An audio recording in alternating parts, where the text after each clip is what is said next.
സുധി, എന്റെ സുധിമോനെ. മോനെന്നാ വന്ന് ഇവനൊക്കെ ഇന്ന് രണ്ടിലൊന്ന് ഉറഞ്ഞിട്ടെന്നെ ബാക്കി കാര്യം. അവന്റെ സുധി മോനല്ലേ. എന്താടാ സച്ചി ഇത്? ഒരുമാതിരി പിള്ളേരെ പോലെ. അറ്റ്ലീസ്റ്റ് ആ പ്രായത്തിന്റെ മെച്ചൂരിറ്റി എങ്കിലും കാണിക്കണ്ടേ? അയ്യോ സുധിയേട്ടാ, ദേഷ്യപ്പെടല്ലേ. ഞങ്ങള് മെച്ചൂരിറ്റി കുറഞ്ഞ ആൾക്കാർക്ക് മെച്ചൂരിറ്റി കൂടിയ ഒരാളുടെ സഹായം വേണ്ടി വന്നു.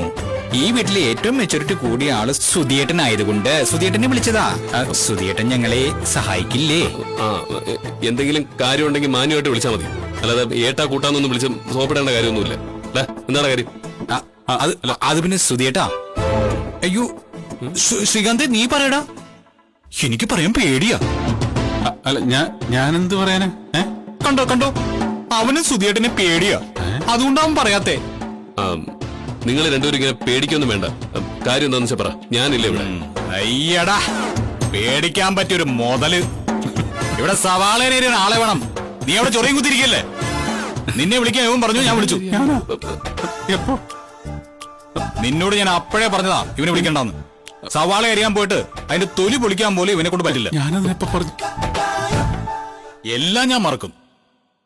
എന്നെ കൊണ്ട് ചേട്ടാന്ന് വിളിപ്പിച്ചത് ഞാൻ മറക്കാൻ ആഗ്രഹിച്ചാലും മറക്കൂലടാ. എടാ, ഈ സവാള അരിയാനാണോ നീ എന്നെ കൊണ്ട് വിളിച്ചത്?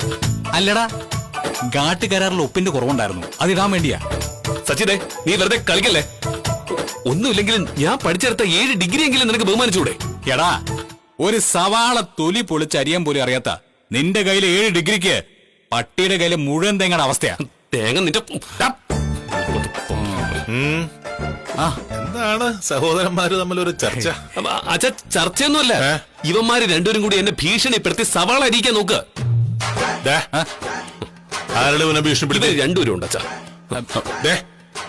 തലയിരിക്കുമ്പോ വാലാടണ്ട. അങ്ങനെ പറഞ്ഞു കൊടുക്കച്ചാ. ഭീഷണിയൊന്നും വേണ്ട, മര്യാദക്ക് പറഞ്ഞാ മതി. അവൻ സവാള അരിഞ്ഞോളും.